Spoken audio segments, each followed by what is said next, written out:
Pulwama attack हुआ था तब उस समय पे क्या थे, चुनाव थे। गलवान में अटैक हुआ तब उस समय पे क्या थे, चुनाव थे।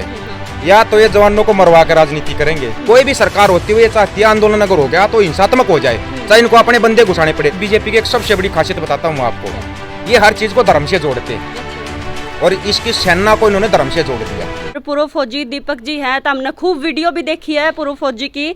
सर, जो अग्निपथ योजना ने लेकर है जगह जगह पे, हालांकि बहुत सारी मतलब सार्वजनिक संपत्ति है उन्हें भी नुकसान पहुंचा रहे हैं, और दूसरी तरफ जो युवा है आत्महत्या भी करने लग रहे हैं। नु बोल रहे हैं कि कतई नाश कर दिया हमारा तो, और हम तो मरांगे, मरण के अलावा कोई रास्ता ही को नहीं।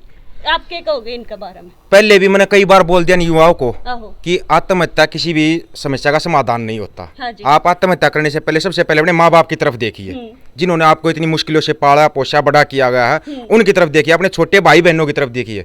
जरूरी नहीं है कि आप अगर ये अग्निपथ की योजना लेकर आए, इन योजनाओं का 2 भर्तियों में बहिष्कार कर दो। एक तो 1 जुलाई को जब ये निकालेंगे तब बहिष्कार कर दो, उसके बाद ये 15-20 तारीख के आसपास निकालेंगे।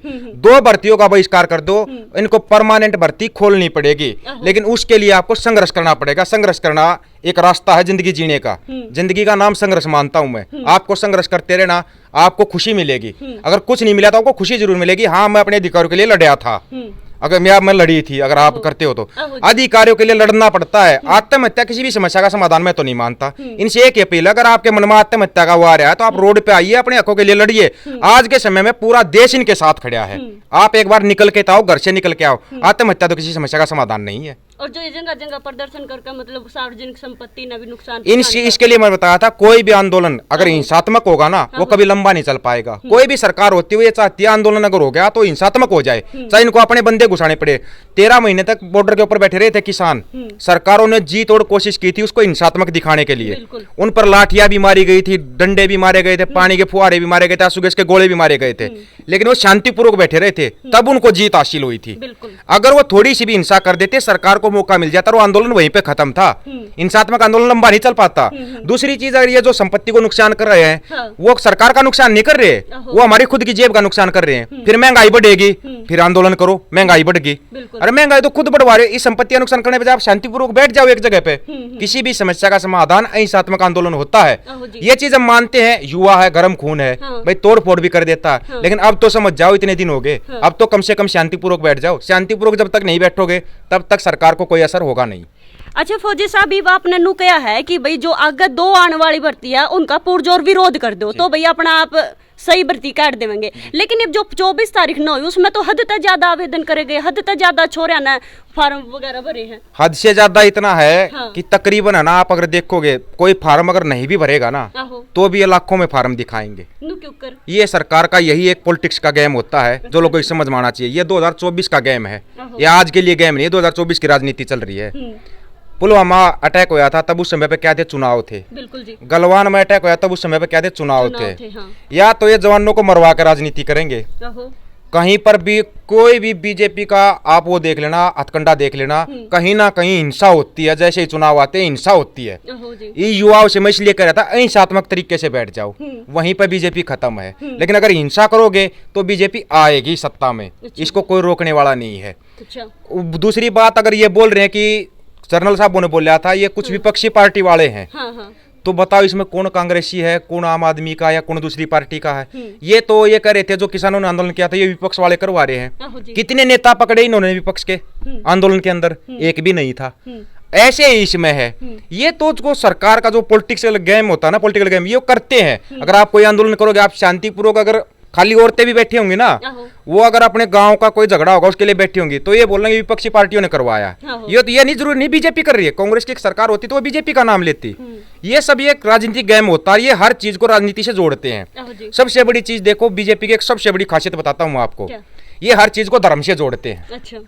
और इसकी सेना को इन्होंने धर्म से जोड़ दिया। अच्छा जी। कि ये तो एक धार्मिक सेवा है। आपने बयान पढ़े होंगे। उसके बाद अगर एक सैनिक नौकरी करके आता है तो इनका कुत्ता घुमाने के लिए सेना में जाता है। इनका एक मंत्री बयान देता है कि यहाँ पर नौकरी मिलेगी हमारे ऑफिस में। मतलब सेना में ट्रेनिंग करो, बॉर्डर पर ड्यूटी दो और फिर इनके ऑफिस में आकर कुत्ते घुमाओ। ये सेना का सम्मान करते हैं। अगर किसी सैनिक ने सच्चाई के लिए बोल दिया वो गद्दार है। सबसे बड़े राष्ट्रभगत ये हैं। इनसे बड़ा कोई राष्ट्रभगत नहीं है। इनसे राष्ट्रगान पूछो, राष्ट्रगीत पूछो, इनको पता नहीं है। आरएसएस के मुख्यालय पे आजादी के बाद से लेकर अब तक तिरंगा क्यों नहीं फहराया गया? राष्ट्रभक्तों, इस चीज का जवाब दे दो मेरे को। तिरंगे का ये कभी सम्मान नहीं करते। ये बोल रहे हैं कि देश का राष्ट्रीय झंडा भगवा होगा, मतलब तिरंगे का अपमान। और आपको पता है ना, सेना में हो या पुलिस में हो या बीएसएफ में हो, जो कसम परेड होती है ना, वो कसम तिरंगे की खाई जाती है। कोई ये समझता हो कि गीता होगी या कोई और धार्मिक किताब होगी, तिरंगे की कसम खाई जाती है। और ये उसी तिरंगे को बदली करना चाहते हैं। तो अब ये बता दो, ये कितने बड़े राष्ट्रभक्त है, ये अब लोगों को आंखें बड़ी आंखें खोलनी पड़ेगी। अच्छा जी, किसान आंदोलन आपने भी देखा खूब, और किसान आंदोलन सफल भी होया है। वो किसाना की मेहनत ले लो या सब्र का फल मीठा कया कर वो ले लो। तो इस आए कोई जवान आंदोलन भी तम खड़ा करने की सोच रहे हो, या कितने भी जो भी युवा साथी हैं और भी संगठन मिलकर है के कुछ उसका नतीजा निकलेगा, कब वो शुरू करोगे, के कुछ निर्णय लिया है? 27 तारीख से पैदल से वो यात्रा गांव-गांव में जाएगी और युवाओं को आराम से बैठाकर उनको मोटिवेट किया जाएगा, समझाया जाएगा कि सिर्फ अगर फौज में क्या सभी को 100% जितने भी युवा सबको नौकरी मिल जाएगी, फौज में नहीं मिलेगी। प्राइवेट जो क्षेत्र होता है उसमें भी युवा नौकरी करते हैं और दूसरे क्षेत्र उनमें भी नौकरी करते हैं। इसलिए करे दूसरे क्षेत्रों में अपना हाथ आजमाओ, और कुछ नहीं था। अगर किसी के पास जमीन है तो अपनी खेती करो। आज के समय में तो नई नई तकनीकें आई हुई है, लोग खेती से भी लाखों रुपए कमा सकते हैं। लोग तो गमलों में गोभी उगा के लाखों करोड़ों कमा लेते हैं। तुम्हारे पास तो जमीन है, क्या उसमें नहीं कमा सकते क्या? उसमें अपनी खेती करो या प्राइवेट क्षेत्र में नौकरी करो। सिर्फ 2 भर्तियों में इसका बहिष्कार कर दो, अपने आप सरकार परमानेंट नौकरी खोल लेगी।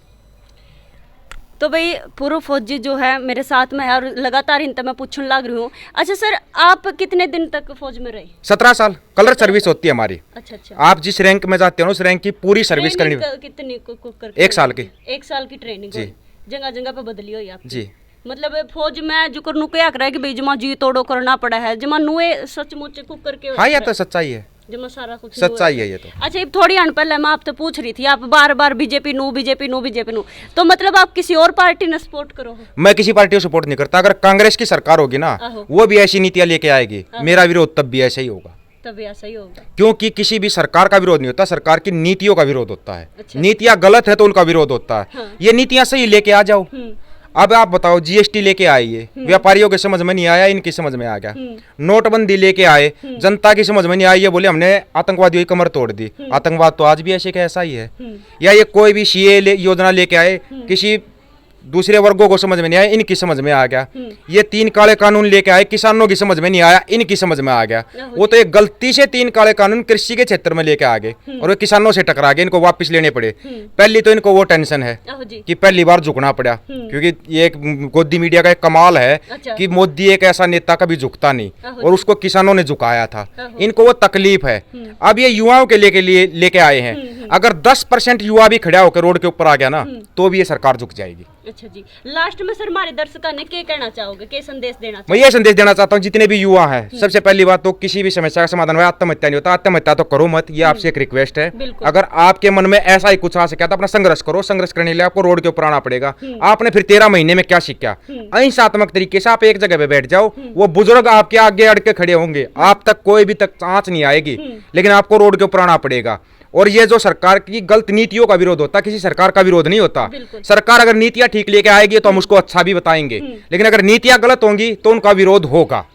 सारी बात जमा दिल तक लिखड़ रही है सर, आंख लाल है, पसीने तरम तरा हो रहे हो। गुस्सा आ रहा है इन चीजों पे, जो ये बार बार लेके आते हैं ना, बार बार गलत नीतियां लेके आते हैं, इन पे गुस्सा आता है। और उससे ज्यादा गुस्सा इस जनता के ऊपर आता है जिनके लिए नीतियां आती हैं, वो समझ नहीं पाते, फिर उनको समझाना पड़ता है। कई ये लोग ये सोचते हैं कि बस किसान खड़े हुए थे सीधे दिल्ली चले गए थे।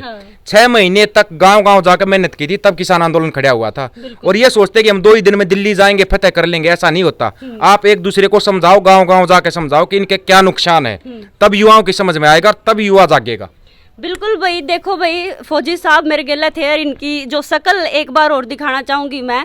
इतने पसीने आ रहे हैं जमा तरम तर, हालांकि जोर ला रहे थे पूरा अपनी बात व्यक्त करने में, आंख कति लाल हो रही है इनका, तो ये बेनू हो रहा है जमा कति छो में नहीं हो जाकर जुकर। फिलहाल वीडियो पूरी तो हमने देख ली है और के कुछ कहना है जो भी फौजी सर ने कहा है उनका बारे में, तो हम कितने सहमत हो कितने असहमत हो वो मैंने कमेंट में जरूर बता दियो, और वीडियो ने शेयर भी कर दियो और चैनल ने भी सब्सक्राइब कर दियो और अपनी राय जरूर दे दियो। मैं फिर मिलूंगी तो हमने किसी और मुद्दे के लिए, तब तक के लिए मैंने दे दो इजाजत। राम राम।